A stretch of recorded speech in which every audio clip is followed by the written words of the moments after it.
Right, welcome to the south coast of Cornwall, and I'm at a new venue today. Some of you might recognise this one, quite popular amongst the kayaking scene, and I'm sure there's many SIBers that have been down here before. And we've got a northerly wind today. My intention was to fish the north coast, but it's a little bit calmer over here. It's looking quite nice out there actually. I've just invested in an OCA outboard cover. Really nice bit of kit that just helps save the cowling from getting scratched up in transport. So yeah, all looking nice and smart. Garmin there, cool box in the front. As soon as you come out there, there's all this reef all in here, which looks pretty good actually. Looks very bassy, and I can see some rocks jutting out over there about another half mile off. But what I'm going to do is get Navionics up on the phone and have a little look at that really to decide where to fish. I think what I'll do is I'll approach some of the shallower reef and have a go for some bass, just whilst the tide's flowing nice, and then move on to a bit of jigging or pollocking later on, maybe when it slacks off a bit. But yeah, I'm going to sort of try on the bass first. I think that's what I'm feeling like.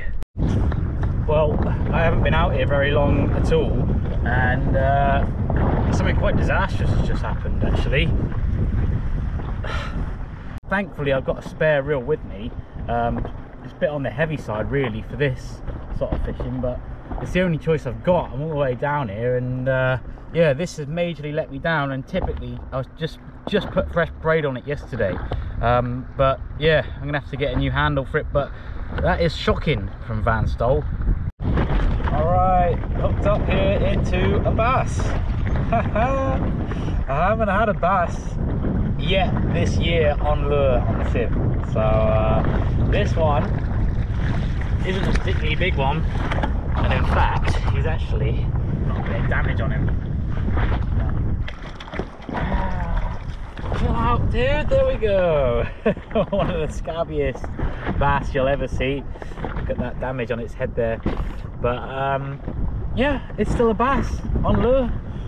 There we go. I've had loads on bait already, but yeah, switched down to a smaller size there, 120. There we go. Slip that one back, get some bigger one. All right, well, excuse me for shouting, but the wind has picked up a little bit now, which is making the drift incredibly fast.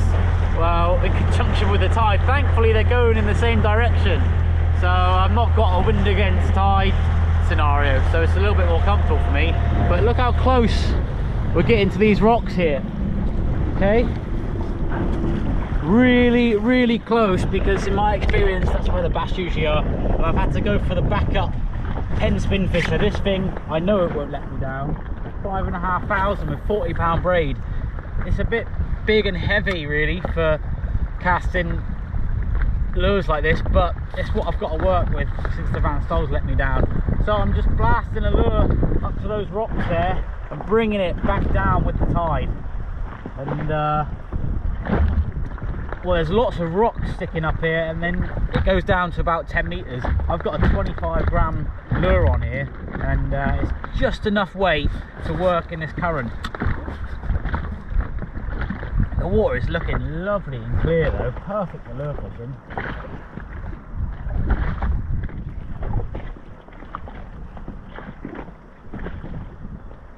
Should be some bassing around here really. I'm not thinking about pollock or anything like that right now.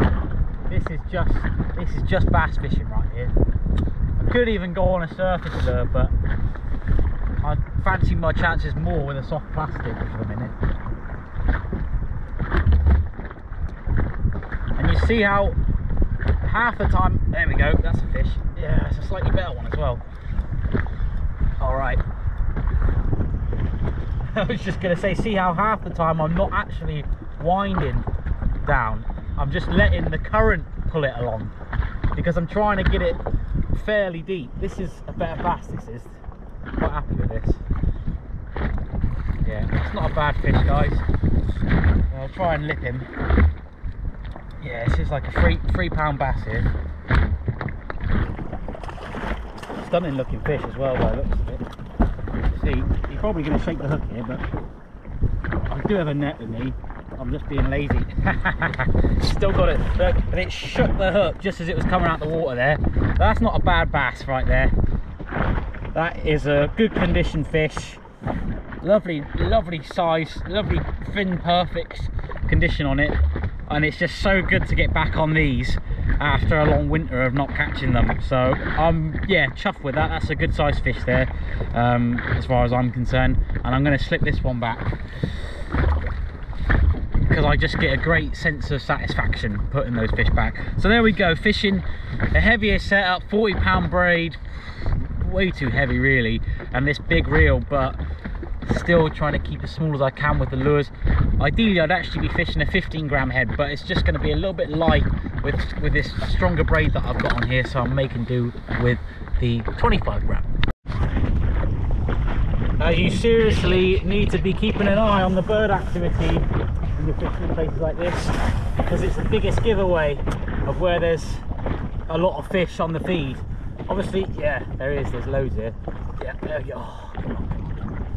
Yeah, then there we go.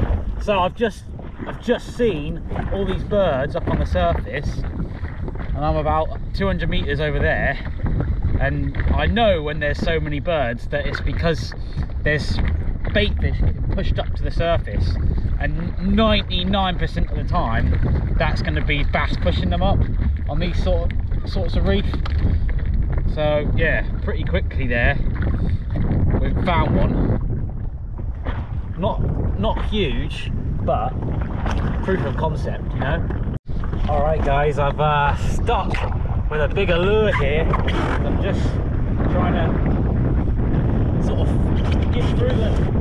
get through the smaller fish on the smallers, changing it up to a bigger size. And this is a slightly better fish. It's not huge, but it's sort of a bit of, you know, putting a concept to a test. If you're getting lots of smaller fish, you know, is there bigger fish around them that is getting out competed by the smaller ones? And let's see if I can get this one up. You might spot, but like, even though that's not a huge bass, it's slightly bigger than the last couple I've had. You know, that's 42 centimeters right there. So yeah, that is it. That's how keen they are on these. It's just engulfed it. It's quite a big lure, this, you know, 160 mil, but they don't mind. Great fish, stunning condition. It's so nice to be back on these bass after what feels like forever. Yeah, and again to a nice fish here, guys. I'm sticking it out. The tide's racing right now. Yeah, this is a better one. Pulling the boat around. Funny. Yeah, this one's got that rod nice, man. Could even be a pollock, I'm sure.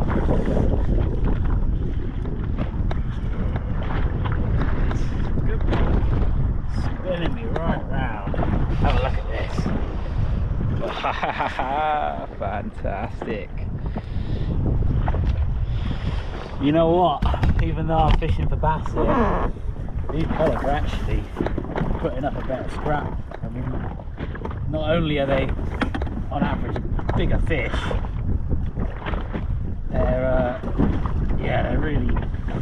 really scrapping hard. I mean, that's a nice sort of 4.5, 5 pound pollock right there, and there's not many bass that size here today, so I'll take these when I can. And they do scrap much harder. Pollock and wrasse fight much harder in shallower water, and I'll stand by that. They do. They really do go for the reef, whereas when you're fishing for them in the deep water, as soon as you get them up away from the reef, they sort of just give up. But when it's like this, you know, in 8 meters of water, they're fighting right to the side of the boat, so a lot of fun there. But yeah, sort of getting towards the end of the ebb now, and it's been quite a productive tide really, considering I'm sort of concentrated on the shallow rocks here, just because I'm worried that later on when the tide turns, the wind's still going to be going in the same direction, and therefore there's going to be a wind against tide, which it might make it too nasty for me to be out in this here. So I'm just making the most of it whilst I can. As soon as that tide slacks off a bit, I'll get into some deep water and try with some jigs or heavier soft plastics to see if I can pick up a few more species. But so far, I'm liking this spot a lot. Alright, as you can probably tell, the wind has picked up quite a bit here, and it's getting uncomfortable. I'm going to try a couple of drifts and just see how I get on, but I'm probably going to have to head in a bit and find some shelter from this, because it's just not comfortable in any SIB, let alone one with a completely flat hull. Guys, I just found a bunch of seagulls snacking on something, and I thought I'd come and investigate what it is. I'll try and grab it with my hand here. Oh, it's got under the boat. There it is. Look at that. That is a cuttlefish. And I'm going to keep that for bait, because even though it's been had at by the seagulls, that's a good bit of bait right there. Look at that.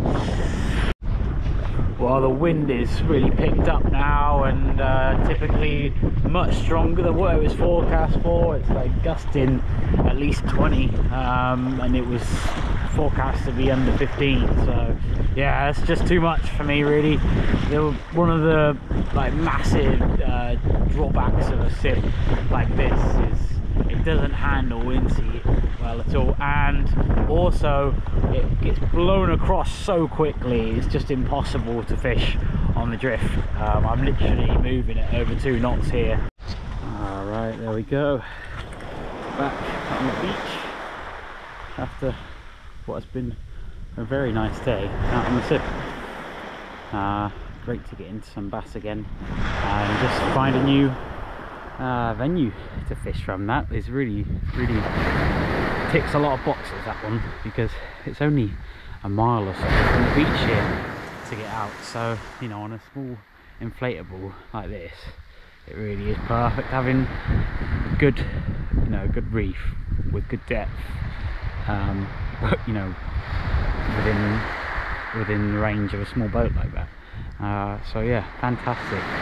Definitely be hitting this one up again soon. But hopefully you enjoyed this video. Let me know if you did, and yeah, see you on the next one. It won't be long.